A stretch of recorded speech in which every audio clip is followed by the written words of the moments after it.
में जो सुख मिलता है। शाम के लिए हंस के तो देख लिया, शाम को हंसा के तो देख लिया, लेकिन शाम को याद कर करके जब आंखों से अश्रुधारा बहती है, शाम के लिए जब ये हृदय तड़पता है, शाम के लिए जब ये रोम रोम लालायित हो जाते हैं शाम के दर्शन करने के लिए, और उसमें जो सुख मिलता है, क्योंकि हमारा रोम रोम हमारे प्रीतम के पास है। जब प्रभु आप हमारे सामने होते तो हमारे सिर्फ नेत्र आपके दर्शन करते, लेकिन जब आज आप हमारे सामने नहीं हैं तो प्रभु हमारा रोम रोम आपके लिए तरस रहा है, हमारा रोम रोम प्रभु आपके लिए व्याकुल है, हमारा रोम रोम प्रभु आपके लिए रो रहा है। इसलिए तो भक्त भी कहते हैं कि जहां प्रभु को ढूंढने के लिए कोई भक्त निकला, हजारों वर्ष तक भटकता रहा, प्रभु कहां मिलेंगे, प्रभु कहां मिलेंगे, रोता, कभी नाचने लगता, कभी हे शाम पुकारता रहता, गली गली में होके भटक रहा था, शाम कहां मिलेंगे, शाम कहां मिलेंगे, प्रभु के दर्शन कहां होंगे।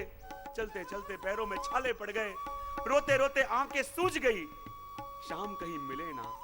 शाम को ढूंढते ढूंढते गली गली से भटक रहा था, वहां एक मकान आया जिस मकान के ऊपर लिखा हुआ था कि भगवान इस मकान में रहते हैं। और जहां ये उसने पढ़ा, विचार करने लगा, वर्षों से जिसके लिए मैं तड़पता था, वर्षों से जिसके लिए मैं रोता था, वर्षों से जिसके दर्शन के लिए मैं लालायित था, आज वही मंजिल मेरे सामने मुझे दिख रही है। ये वो भवन है जिसमें वो रहता है कि जिसकी कामना मुझे इतने वर्षों की थी, इतने समय से जिसके लिए मैं रोता था, तड़पता था, आज वो सामने है। तो क्या करूं? क्या उसके दर्शन करने जाऊं या ना जाऊं? मन कहता है दर्शन करने जा, जिसके दर्शन के लिए इतने साल तक तू रोता रहा, तरसता रहा, आंसुएं बहाता रहा, आज जब तेरी मंजिल तुझे तेरे सामने दिख रही है और तू सोच रहा है कि जाऊं कि ना जाऊं। लेकिन आत्मा कहती है दर्शन करने गया तो दर्शन साधना का फल मिल जाएगा, प्रभु के दर्शन हो जाएंगे, लेकिन प्रभु के दर्शन करने के बाद जो तड़प प्रभु के लिए थी, क्या वो रहेगी? जो प्रभु के लिए रो रो के जो आनंद मिलता था वो रहेगा? और जहां उसने सामने देखा कि यहां मकान में प्रभु रहते हैं, और देखते ही उसने अपना मुंह फेर लिया, रास्ता बदल लिया, और हे शाम कहां हो, हे शाम कहां हो, पुकारते पुकारते कहीं और चला गया। क्योंकि हे शाम सुंदर, शायद आपके दर्शन करके वो सुख नहीं मिले जो सुख प्रभु आपके लिए रोने में मिलता है, आपके लिए तरसने में मिलता है, प्रभु आपको ढूंढने में मिलता है। कई बार मंजिल से भी अधिक आनंद सफर दे जाता है।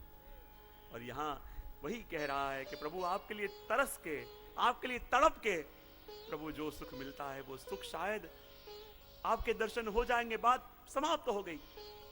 लेकिन प्रभु जब आप सामने नहीं, और ये आंखें हर जगह आपको ढूंढती, हर जगह आपका अनुभव करती, ये रोम रोम प्रभु आपको पुकारता, ये रोम रोम आपके लिए तरसता, ये रोम रोम व्याकुल हो जाता। और कभी कभी तो ऐसी दशा हो जाती कि आंखें बंद होती, सो रहा होता, और मुख से हे शाम कहां हो, हे शाम कहां हो, ये पुकार रहती, आंखें बंद होती, लेकिन आंखों से निरंतर अश्रुधारा बहती रहती। लेकिन उसमें जो सुख मिलता था शाम को ढूंढने का, शायद कल शाम मिल जाएंगे, शायद आज शाम मिल जाएंगे, शायद अगले पल शाम मिल जाएंगे, वो जो तड़प का आनंद था, वो तड़प का आनंद तो वही प्रेमी जानता है कि जो अपने प्रीतम के लिए इसे ढूंढने के लिए निकला हो। उसके अलावा वो तड़प, उसके अलावा वो तीव्रता, उसके अलावा वो प्रीतम को पाने की तड़प और कौन जान पावे और कौन समझ पावे। और वास्तव में गोपियां वही कहती हैं कि हमको हमारे सुख के लिए शाम नहीं चाहिए, हमको तो शाम के सुख के लिए शाम को पाना है। क्योंकि हम जानती हैं शाम भले वहां रहते हैं, पर शाम का मन हम में है। हम जानती हैं कि शाम वहां रह तो रहे हैं, पर किस तरह रहते हैं ये मथुरावासी देख नहीं पाते, पर हम जानती हैं। क्योंकि जब जब शाम का दिल तड़पता है हमें याद करके, तभी हमारे गोपियों की आंखों में से आंसू निकलते हैं। जो हमारे एक एक गोपी को याद करके यदि शाम का दिल तड़पता नहीं होता, तो इन गोपियों की आंखों से कभी आंसू नहीं आती। हम गोपियों के आंखों में आंसू आ रहे हैं, यही इस बात का प्रमाण है कि हमको याद कर कर के शाम रो रहे हैं, हमको याद कर कर के शाम की आंखों में निरंतर आंसू आते हैं। अरे हम तो बाहर बैठ के रो सकती हैं, पर शाम को तो वो स्थान वहां मिला है सबके सामने रो भी नहीं सकते। अपने दिल की बात यदि कहना चाहें तो किसको कहें? उनके दिल की बात सुनने वाला भी वहां कोई नहीं है। अपने मन को किसी को समझाना चाहें तो कैसे समझावें? उनके मन की बात वहां समझने वाला भी कोई नहीं है। और इसलिए तो गोपियां रो रही हैं, क्योंकि प्रेम का मार्ग ही यह है। प्रेम की परीक्षा ही इसमें होती है। प्रेम का लक्षण ही इसमें है कि हमको सुख मिले कि न मिले, हमारे स्वामी को सुख मिले बस। यदि हमको आनंद दे के प्रभु आपको आनंद मिलता है तो भी आनंद है, और यदि हमको रुला के प्रभु आपको आनंद मिलता है तो उसमें भी आनंद है। और वास्तव में जब अपने प्रियतम के लिए, अपने प्रियतम के सुख का विचार आ जाए, तब मानो ये प्रेम मार्ग में अपन आए। अपने माता जी में आता है अम्मा क्षत्राणी, कि जिसके छोटे छोटे बालक दोनों खेलते और उनके ठाकुर जी के संग खेलते, और ठाकुर जी भी जब दोनों बालकों के संग खेलते ऐसा आनंद आता। कभी उनको घोड़ा बना के ठाकुर जी ऊपर बैठते, और कभी ठाकुर जी स्वयं घोड़ा बनते और उन दोनों बेटों को अपने ऊपर बैठाते। और जब अम्मा क्षत्राणी के दोनों बालक भूखे होते और अम्मा के पास अम्मा अम्मा भूख लगी, अम्मा भूख लगी कहते कहते आते, और उनको देख के ठाकुर जी भी अम्मा के पास आते, अम्मा हमें भी भूख लगी, अम्मा हमको भी भूख लगी। और जब अम्मा अम्मा करके उनके पास भोजन मांगते, अम्मा क्षत्राणी को बड़ा आनंद आता। देखो तो सही, मेरे प्रभु की कितनी बड़ी कृपा, मेरे प्रभु का कितना बड़ा अनुग्रह। जैसे मेरे बालक मेरे पास अम्मा अम्मा करके आते हैं, मुझसे खाना मांगते हैं, बराबर देखो वैसे ही मेरे ठाकुर जी भी अम्मा अम्मा करके मेरे पास आते हैं, और देखो मुझसे भोजन लेते हैं, मेरे हाथों से आरोगते हैं। और देखो तो सही, मेरे बालकों को जो सुख ये ठाकुर जी ने दिया, ऐसा सुख और कहां मिले। मेरे बालकों को जो सुख प्रभु ने दिया, ऐसा सुख कहां मिले। और वास्तव में जिन अम्मा क्षत्राणी के बालकों के संग ठाकुर जी खेला करते, ठाकुर जी उनके संग लीला किया करते, ठाकुर जी उनके मनोरथ पूरा किया करते, लेकिन एक बार क्या हुआ, अम्मा क्षत्राणी के जो बड़ा बेटा था उसका अवसान हो गया। और जहां अम्मा क्षत्राणी के बड़े बेटे का मृत्यु हो गया, अम्मा क्षत्राणी को बड़ी पीड़ा हुई, बड़ी पीड़ा हुई। फूट फूट के रोने लगे, आंखों से अश्रुधारा रुकती नहीं थी, फूट फूट के रो रहे थे। लेकिन प्रभु की पता नहीं क्या इच्छा थी, थोड़े दिन बीते और अम्मा क्षत्राणी के दूसरे बेटे का भी अवसान हो गया। और जहां दूसरे बेटे का अवसान हो गया और अम्मा क्षत्राणी फूट फूट के रोने लगे, सभी गांव के लोग आके समझावें, अरे अम्मा तुम चिंता न करो, हम जानते हैं कि आपके दोनों बेटे मर गए, और बेटे का मरना क्या होता है हम जानते हैं, वो पीड़ा क्या होती है हम जानते हैं। अम्मा क्षत्राणी तुम आंसू न बहाओ, अम्मा आप मत रो। ठाकुर जी भी आके समझाते कि अम्मा मत रो, मैं तो आपके पास हूं, अम्मा मत रो। लेकिन जहां गांव के लोग समझाने के लिए आए कि अम्मा जब आपके दोनों बेटे मर गए और आप इतने दुखी हो गए, इतने दुखी हो गए कि एक क्षण के लिए भी आंख के आंसू रुकते नहीं हैं, अम्मा आप चिंता न करो। और तब अम्मा ने कहा कि क्या तुम्हें ऐसा लगता है कि मेरे दोनों बेटे की मृत्यु हो गई इसलिए मैं रो रही हूं? क्या तुम ये समझते हो कि मेरे दोनों बेटे मर गए इसलिए मैं रो रही हूं? मैं इसलिए नहीं रो रही कि मेरे दोनों बेटे की मृत्यु हो गई, मैं इसलिए भी नहीं रो रही कि मेरे दोनों बेटों का अवसान हो गया, मैं तो इसलिए रो रही हूं क्योंकि वो दोनों बेटे मात्र मेरे बेटे नहीं थे, वो तो मेरे ठाकुर जी के खिलौने थे कि जिनके संग मेरे प्रभु खेलते। अब जब दो बेटे नहीं रहे तो मेरे प्रभु किनके संग खेलेंगे? ये वस्तु मुझे पीड़ा दे रही है, क्योंकि प्रेम का लक्षण ही ये है कि चाहे हमारा जो होना हो सो हो, हमारे प्रियतम को कष्ट न पड़े, हमारे प्रियतम को सुख मिले। जब अपने प्रिय के सुख का विचार आवे तो मानो अपन ने प्रेम किया है। और वास्तव में जब भ्रमर ने गोपियों से कहा कि, और गोपियां कहने लगी कि भ्रमर तू हमको बता कि मेरे प्रभु वहां क्या करते हैं, क्या हमें याद करके प्रभु कभी रोते हैं? हम तो प्रभु को याद करते हैं, पर क्या प्रभु भी हमको याद करते हैं? और जब ये बात सुनी, कहने लगी भ्रमर तू मुझे बता, यदि तू मुझे अपने प्रीतम की बात बताएगा तो जो तू कहेगा सो मैं तुझे दूंगी। और जहां गोपी ने कह दिया तो मानो भ्रमर भी कहने लगा कि गोपियों ये शब्द कह के तुम स्वयं भक्त मिट के व्यापारी बन गई। तुम कहती हो कि तुम मुझे कथा दो तो उसके लिए मैं तुम्हें कुछ दूं, और जहां एक हाथ ले एक हाथ दे हो गया वो तो सौदा हो गया। प्रेम की बात कहां हुई? जहां प्रेम होता है वहां लेने की कामना होती ही नहीं, वहां सिर्फ देने की ही बात होती है। यदि कुछ लेने की कामना आ गई तो समझ लो अपन ने प्रेम किया ही नहीं। आज प्रेम की बात अपन करते हैं, पर क्या करते हैं? हमेशा कहते हैं कि घर के वो लोग पहले हमको बड़ा प्रेम करते थे, पहले हमसे बहुत चाहते थे, लेकिन अब उनका प्रेम पहले जैसा रहा नहीं है। अपन कहते हैं ना कि पहले हमें बड़ा प्रेम करते थे, पहले हमारी बहुत चिंता करते थे, लेकिन अब हमें लगता है कि उनका प्रेम हमारे लिए पहले जैसा रहा नहीं है, प्रेम घट गया है। तो मैं हमेशा अपने प्रवचनों में कहता हूं कि इस दुनिया में कभी भी किसी का भी प्रेम कभी घटता नहीं है, हमेशा अपनी अपेक्षाएं बढ़ जाया करती हैं। अपनी अपेक्षाएं बढ़ जाती हैं और हमें लगता है उसका प्रेम घट गया। अरे उसका प्रेम तो वैसा ही है, हमारी अपेक्षाएं बढ़ गई और हमको लगा उसका प्रेम घट गया। और वही होता है, प्रेम का मतलब यही है कि अपनी तरफ से हमेशा 100% देते रहो। ये होता क्या है, उसके अंदर 80% दिखा, यहाँ 60% हो जाता है, उसके अंदर 50% दिखा, यहाँ 20% हो जाता है, और उसके अंदर 20% दिखा, यहाँ नील हो जाता है। लेकिन प्रेम का मतलब यह है कि सामने वाले के अंदर प्रेम दिखे कि न दिखे, अपनी तरफ से हमेशा 100% रखो, देते रहो, देते रहो, वही तो प्रेम है। और वास्तव में किसी ने कहा भी है ना कि कृष्ण को मानने वाले अपन वास्तव में कृष्ण के भक्त कब बन पावे? किसी शास्त्रकार ने सुंदर कहा है कि कृष्णो भूत्वा कृष्णम यजेत, रामो भूत्वा रामम यजेत, शिवो भूत्वा शिवम यजेत।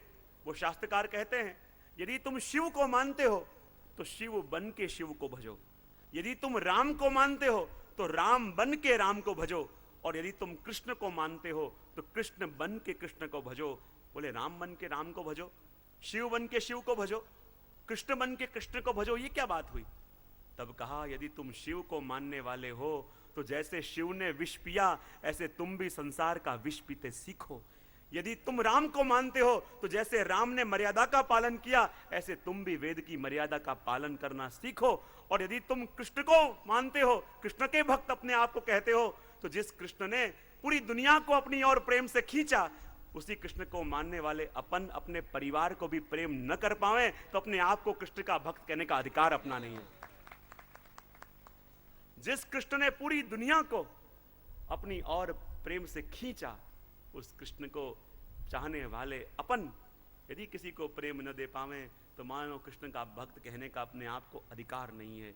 और वास्तव में वही बात जब गोपियों ने कही कि भ्रमर तू हमको सारे समाचार दे, हमारे प्रभु मथुरा में क्या करते हैं, मथुरा में उनकी दिनचर्या क्या है, मथुरा में वो कहां कहां जाते हैं, क्या क्या करते हैं, यदि तू मुझे कहेगा तो मैं तुझे कुछ उपहार दूंगी।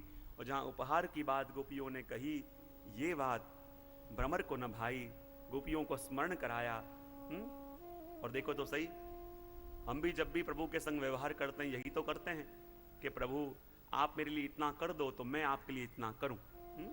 करते हैं ना। और जहां जहां भी ये बात आ जावे वहां प्रेम नहीं रहा, सौदा रहा। मैं हमेशा अपने प्रवचनों में एक एग्जाम्पल जरूर देता हूं। दो प्रकार के लोग अपन को मिलते हैं ना रोज। एक वो होते हैं कि जो रोज अपन को मिलने आवे, रोज अपन को फोन करते हो, रोज इनके संग अपन बात करते हो, रोज अपने संग बैठते हो, सुख दुख की बातें करते हो, खाते पीते हो, बराबर। और दूसरे वो कि अपन उसको कितना बुलावें लेकिन जब काम पड़े तो अपन को याद करे, बराबर।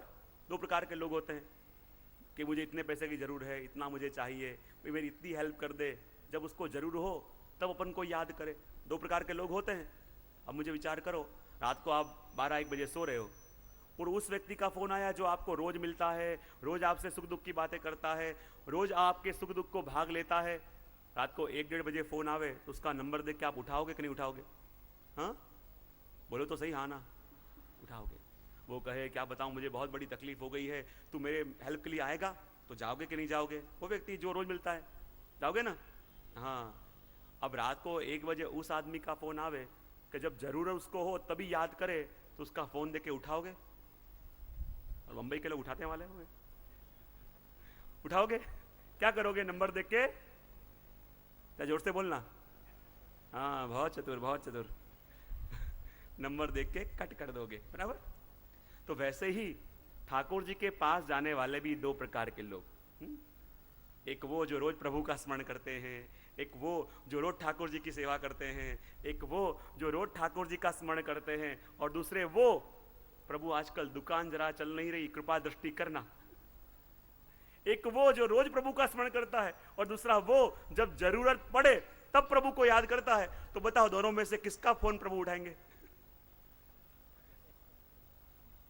तालियां नहीं, जवाब तो दो। किसका फोन प्रभु उठाएंगे? जोर से बोलना, सिर्फ बोलना नहीं, याद भी रखना। भागवत जी क्या बोल रहे हो? दोनों प्रकार के लोग हैं। तो वैसे ही यदि अपन भी प्रभु को बार बार विनती करते हैं, प्रभु कृपा करो, प्रभु कृपा करो, और उत्तर नहीं मिल रहा, फोन कट हो जा रहा है, तो मानो कि अपन कौन से प्रकार के हैं? हाँ हाँ, और एक बार विनती करी और तरह सुन ली, तो मानो कौन से प्रकार के हैं? समझ जाना, बराबर। अपने आप को देखने का प्रयत्न करना। और इसलिए यहां पे भी बता दिया कि जब गोपी ने ऐसा कह दिया कि यदि तुम बताओगे तो मैं तुझे कुछ उपहार दूंगी, और भ्रमर ने भी कह दिया कि यदि प्रभु की सेवा करनी है तो प्रभु के सुख का विचार करके करो, कोई प्रलोभन मत दो। कई लोग कहते हैं ना, प्रभु आप इतना कर दो, आप ये कर देंगे, प्रभु का ये कर दो, ये कर दो। मैंने सुना था विनोद में, किसने बताया था कि लोग भी कैसे होते हैं। एक आदमी रोज आता हनुमान जी के मंदिर में और कहता, ऐसी कृपा करो कि मेरी 1 करोड़ की लॉटरी लग जाए। रोज जावे, ऐसी कृपा करो 1 करोड़ की लॉटरी लग जावे, ऐसी कृपा करो 1 करोड़ की लॉटरी लग जावे, रोज जावे। अब एक बार सुन सुन के हनुमान जी भी कंटाल गए। फिर से 1 महीने तक आया, फिर से आया, ऐसी कृपा करो 1 करोड़ की लॉटरी लगा दो। हनुमान जी को गुस्सा आया, जोर से चांटा लगाया और कहा, कह रहा है 1 महीने से माथा खा रहा है, 1 करोड़ की लॉटरी लगाओ, 1 करोड़ की लॉटरी लगाओ, पर कम से कम लॉटरी खरीद तो सही, उसके पैसे भी मैं दूंगा क्या? तो आज के वक्त इस प्रकार के। तो वही गोपियों ने समझाया कि कृपा करके बताओ कि ठाकुर जी हमारे मथुरा में हैं, करते क्या हैं, क्या क्या करते हैं। गोपियों को अब संतोष हुआ जब गोपियों ने सुना कि नहीं नहीं, शाम को हमारी फिक्र है, शाम भी हमें याद करते हैं। हम ही शाम को याद नहीं करते, शाम भी हमको याद करते हैं, वो भी हमको कोई ना कोई संदेश भेजते हैं, उनको भी हमारी फिक्र है। जब अपने प्रिय को इतना पता चल जाए कि नहीं, जिससे मैंने प्रेम किया उसको मेरी फिक्र है, इतना ही उसके लिए पर्याप्त है। चाहे मिलने आवे कि ना आवे, चाहे बात हो कि ना हो, लेकिन इतना पता चल जाए कि जिसको मैंने प्रेम किया उसको भी मेरी फिक्र है, इतना उसके लिए पर्याप्त है। और यहाँ गोपियों को संतोष हुआ, चाहे कुछ भी हो जाए पर ठाकुर जी को हमारी फिक्र तो है। इसलिए गोपियाँ यहाँ कह रही हैं कि हे प्रिय सखा। और वही तो बात यहाँ गोपियों ने कहा, प्रिय सख पुन रागा प्रेयस प्रेषित किम वरय किमनु रंधे मान नियोसी शाम तुम जब से गए हो, तुम बिन जिया न जाए। हे शाम तुम जब से गए हो, तुम बिन जिया न जाए, तुम बिन जिया न जाए। नयसी कथ मिहास्मान दुर्यज द्वंद पार्श्व सतत मुरसि सौम्य श्रीवधु साक मास्ते। हे शाम तुम जब से गए हो, तुम बिन जिया न जाए।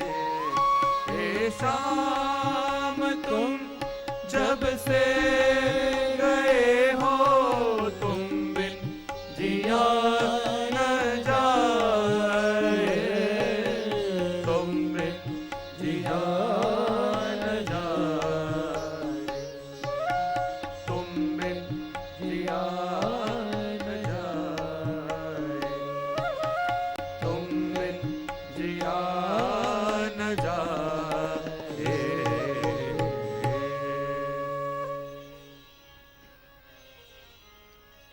गोपियों ने कहा, भ्रमर तू बेकार में झूठा झूठा संदेश लेके आया है, ऐसा मत कहे।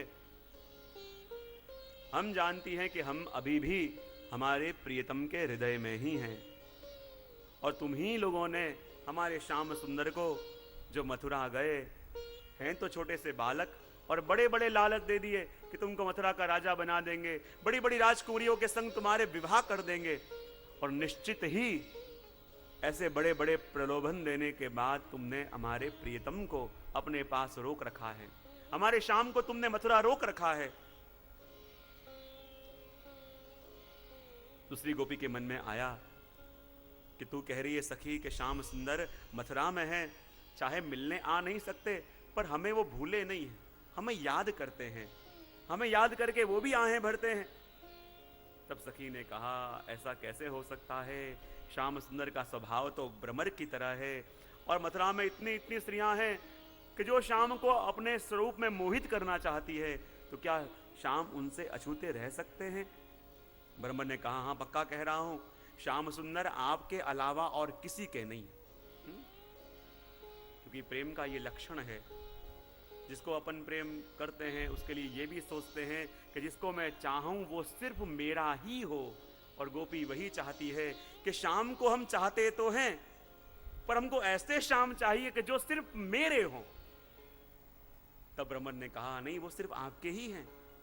तब कहा, श्याम सिर्फ हमारे कैसे हो सकते हैं, क्योंकि देखो तो सही, उनके हृदय में श्री लक्ष्मी जी विराजमान है, और जिन श्याम के हृदय में लक्ष्मी जी विराजमान हैं, जिन लक्ष्मी जी ने श्याम को एक पल के लिए भी अकेला नहीं छोड़ा, जो ठाकुर जी के हृदय में ही वास करके विराजमान हैं, ऐसे लक्ष्मी जी तो ठाकुर जी के संग नित्य विराजती हैं, तो फिर ठाकुर जी हमारी बात कैसे कर सकते हैं? हे भ्रमर तुम बताओ कि जब जाहिर में ठाकुर जी विराज रहे हों, राज दरबार में ठाकुर जी विराज रहे हों, तो हमारे प्रभु ऐसे कृपालु हैं, ऐसे चतुर हैं कि राजाओं के संग बैठेंगे तो राजाओं की तरह बोलेंगे, जब विद्वानों के संग बैठेंगे तो विद्वानों की तरह बोलेंगे, जब ज्ञानियों की सभा में होंगे ज्ञानियों की तरह बोलेंगे।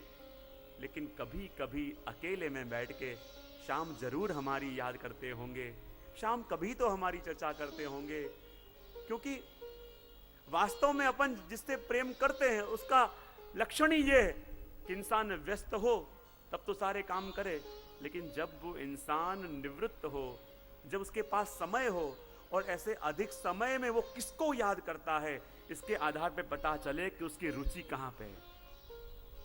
और वैसे ही कहा कि भ्रमर बताओ, कभी तो श्याम हमको याद करते होंगे, कभी तो श्याम हमारे बारे में पूछते होंगे, और देखो तो सही ये श्याम भी कैसे है, प्रिय सखा पुनरागा, वो प्रिय सखा हैं, और सखा कैसे सखा, जो हमारे शाश्वत सखा हैं। और देखो तो सही ये लक्ष्मी जी उनके हृदय में है। बोले क्यों? और इसलिए तो ठाकुर जी कीमती कीमती श्रृंगार जो है अपने श्रीअंग पे धारण करते हैं। बोले क्यों? आपने पुष्टि मार्ग में देखना, जब भी ठाकुर जी के मनोरथ के दर्शन खुलेंगे, आसपास इतना वैभव होगा, सोने चांदी के खिलौने होंगे, खूब अपार वैभव आसपास में होगा, तो पुष्टि मार्ग में ठाकुर, उनको लगे ठाकुर जी से बढ़ के क्या हो सकता है, लेकिन ठाकुर जी के आसपास इतना वैभव क्यों रखा जाता है? क्यों इतना वैभव ठाकुर जी के आसपास होता है? महाप्रभु जी कहते हैं कि ठाकुर जी के आसपास इतना वैभव इसलिए रखते हैं कि जो साधारण जीव जो हैं, जो प्रवाही जीव जो हैं, वो जब प्रभु के दर्शन करने आवे तो सिर्फ प्रभु के मुखारविंद पे दृष्टि न जाए, आसपास का वैभव देख के ही खुश होकर चले जाएं, बहुत बढ़िया सजावट। लेकिन जो देवी जीव हैं उन्हीं की दृष्टि प्रभु के मुखारविंद तक पहुंच पावे। जो देवी जीव हैं, जो प्रभु के जीव हैं, वही प्रभु के मुख तक दृष्टि कर पावे, बाकी साधारण जीव तो आसपास का वैभव देख के ही चले जाएं। और इसलिए ठाकुर जी के आसपास वैभव, क्योंकि प्रभु के हृदय में लक्ष्मी जी का स्थान है, और इसलिए तो कह दिया कि देखो हमारे प्रभु भी हमारे शाश्वत सखा हैं। और शास्त्र भी कहते हैं, उपनिषद भी कहते हैं, द्वा सुपर्णा सयुजा सखायाम समान वक्ष परिशस्व जाते, कि प्रभु जीव मात्र के परम सखा। और उनका दृष्टांत भी शास्त्रों में मिलता है कि एक वृक्ष की डाली है, उस डाली में दो पक्षी बैठे हैं। एक पक्षी वो जो पास में उगे हुए दो फल हैं, एक कड़वा है और एक मीठा है, उसको खा रहा है। और उससे ऊपर की एक डाली पे एक और पक्षी बैठा है जो इस पक्षी को फल खाते हुए देख रहा है। तो कहते हैं ये वृक्ष क्या है? वो वृक्ष देह है। और उसमें बैठे हुए दो पक्षी कौन हैं? नीचे की डाल में बैठा हुआ पक्षी जो खट्टा और मीठा फल खा रहा है और सुखी दुखी हो रहा है, वो ये जीव है। और जो ऊपर की डाली में बैठा हुआ पंछी जो दृष्टा बन के देख रहा है, वो कौन है? वो अपने अंतर्यामी प्रभु हैं, जो उसी वृक्ष के ऊपर बैठे हुए हैं, जो उसे सावधान कर रहे हैं कि यदि मीठा फल खाएगा मधुरता लगेगी पर उसके बंधन में फंसेगा, यदि कड़वा फल खाया कड़वा लगेगा पर उसके बंधन में फंसेगा। तो सिर्फ साक्षी बन के बैठा रहे, सिर्फ दृष्टा बन के बैठा रहे, लेकिन वो उसकी बात मानता नहीं है, स्वाद के लिए जाता है और सुख दुख का अनुभव करता है। और ऊपर बैठा हुआ वो दूसरा पंछी सिर्फ दृष्टा बन के देखता रहता है। तो वैसे ही प्रभु भी अपने सखा हैं और जीवन के हर एक पल में, जीवन के हर एक क्षण में वो भी हमारे संग हैं और हर एक अवस्था में, हर एक कार्य में वो भी दृष्टा बन के अपन को देख रहे हैं।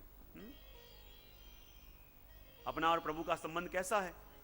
जैसे एक पिता बच्चे से कहे चल अपन छुपा छुपी खेलते हैं, और पिता जाके छुप गए पर्दे के पीछे और बेटे से कहे बेटे मुझे ढूंढ तो, और बेटा पिता को ढूंढने के लिए निकला, पिताजी आप कहाँ हो, पिताजी आप कहाँ हो। वहीं पड़ा हुआ एक खिलौना उसको मिल गया और जैसे खिलौना मिला और बच्चा खिलौने से खेलने में लग गया और पिता को ढूंढना भूल गया। पिता विचार करे ये तो मुझे ढूंढने के लिए निकला था, वहां कहाँ अटक गया। फिर से आवाज लगाई बेटे मुझे ढूंढ तो। उसे याद आया अरे मैं तो अपने पिता को ढूंढने निकला। फिर से ढूंढने के लिए निकला, लेकिन वहां पड़ी हुई उसे चॉकलेट मिल गई और जहां चॉकलेट खाने में पड़ गया पिता को ढूंढना भूल गया। फिर से पिता ने आवाज लगाई बेटे मुझे ढूंढ तो। उसे पता चला अरे मैं तो पिता को ढूंढने निकला हूं। तब चॉकलेट भी फेंक दी, वो खिलौना भी फेंक दिया और जहां हे पिता करके पुकारा और पर्दे के पीछे छिपे हुए पिता बाहर आए और अपने बेटे को अपने हृदय से लगा लिया। तो ये प्रसंग पिता और पुत्र का नहीं पर अपना और प्रभु का प्रसंग है। वो जो पिता कह रहे हैं बेटे को बेटा मुझे ढूंढ तो और छुप गए हैं, वो स्वयं प्रभु हैं। हमको कहा कि बेटे मुझे ढूंढ और कह के कहीं छुप गए और ये बेटे रूपी अपन जीव प्रभु को ढूंढने के लिए निकलते हैं। अरे प्रभु कहाँ हो, अरे प्रभु कहाँ हो। और वहीं कोई खिलौना मिल गया और खिलौना मिल गया यानी कोई नई फैक्ट्री खुल गई, नया ऑर्डर मिल गया, नई दुकान खुल गई और उस खिलौने से खेलने में इतने लग गए कि पिता हमको याद कर रहे हैं, वो हमें बुला रहे हैं, वो अपनी बाहें पसार के हमको पुकार दे रहे हैं। वो दिखना बंद हो गया और जहाँ खिलौने से खेलने में लग गए और जहाँ सत्संग में आए, प्रवचनों में गए और उस पिता की आवाज़ हमको फिर से सुनाई दी बेटे मुझे ढूंढ तो। और उसे याद आवे अरे मेरे जीवन का मूल लक्ष्य तो वो है, ये कहाँ में फंस गया। और पुनः उस पिता को ढूंढने के लिए निकले और वहीं पड़ी हुई चॉकलेट मिल गई। और चॉकलेट मिली इसका मतलब क्या, बहुत बड़ा कोई कॉन्ट्रैक्ट मिल गया, बहुत बड़ा कोई ऑर्डर मिल गया। और इतने व्यस्त हो गए कि फिर से उस पिता की आवाज़ को भूल गए कि उस पिता की आवाज़ को सुन के हम उसको गले लगाने के लिए जा रहे हैं। लेकिन जहाँ एक समय ऐसा आया उस खिलौनों को भी फेंक दिया, उस चॉकलेट को भी दूर कर दिया और जहाँ हे पिता करके पुकारने लगा और तब पिता स्वयं बाहर आए और बाहर आके अपने बेटे को अपने हृदय से लगा लिया। मैं कई बार एग्जाम्पल देता हूँ कि प्रभु का स्वभाव भी कैसा है, उस माँ की तरह। जब माँ रसोई काम कर रही हो और छोटा सा बच्चा बाहर खेल रहा हो तो मैया रसोई कर रही होगी लेकिन बार बार आके बच्चे को देख जाएगी, कहीं कोई तकलीफ तो नहीं, कहीं कोई इसको मुश्किल तो नहीं। लेकिन जब बच्चा रोने लगा कि हे मैया यहाँ आओ, हे मैया यहाँ आओ, तो माँ को लगा कि ये मुझे पुकार तो रहा है लेकिन इसको मुझसे कोई ज़रूरत है या इसको मेरी ही ज़रूरत है। माँ गई और खिलौना खेलने को दे दिया, बच्चा चुप हो गया। माँ को लगा ये मुझे पुकार तो रहा है लेकिन ये मुझे नहीं चाहता, ये मुझसे कुछ चाहता है। और माँ ने खिलौना दिया, बच्चा चुप हो गया, खेलने लगा। थोड़ी देर हुई फिर से बच्चा रोने लगा मैया मैया कह के। फिर मैया को लगा ये मुझे पुकार तो रहा है लेकिन मुझे चाहता है या मुझसे कुछ चाहता है। फिर मैया आई, कुछ खाना दे गई, खाना खाने में लग गया, मैया को भूल गया। मैया फिर अंदर चली गई, ना अभी भी इसे मेरी ज़रूरत नहीं। लेकिन एक क्षण ऐसा आया, खिलौने फेंक दिए, भोजन दूर कर दिया और हे माँ कहने लगा। तब मैया को लगा अब ये मुझे पुकार रहा है, लेकिन अब इसे मुझसे कोई जरूरत नहीं, अब इसे सिर्फ मेरी जरूरत है। तो लाख काम में फंसी हुई हूँ माँ, लाख काम छोड़ के जैसे भागती हुई आती है और बच्चे को अपने गोद से लगा लेती है, गोद में ले लेती है। वैसे ही जब तक अपन भी प्रभु को पुकारें, प्रभु भी सोचते हैं मुझे पुकार तो रहा है, लेकिन इसे मेरी आवश्यकता है या मुझसे कुछ आवश्यकता है। जब तक प्रभु को लगे कि नहीं मुझे पुकार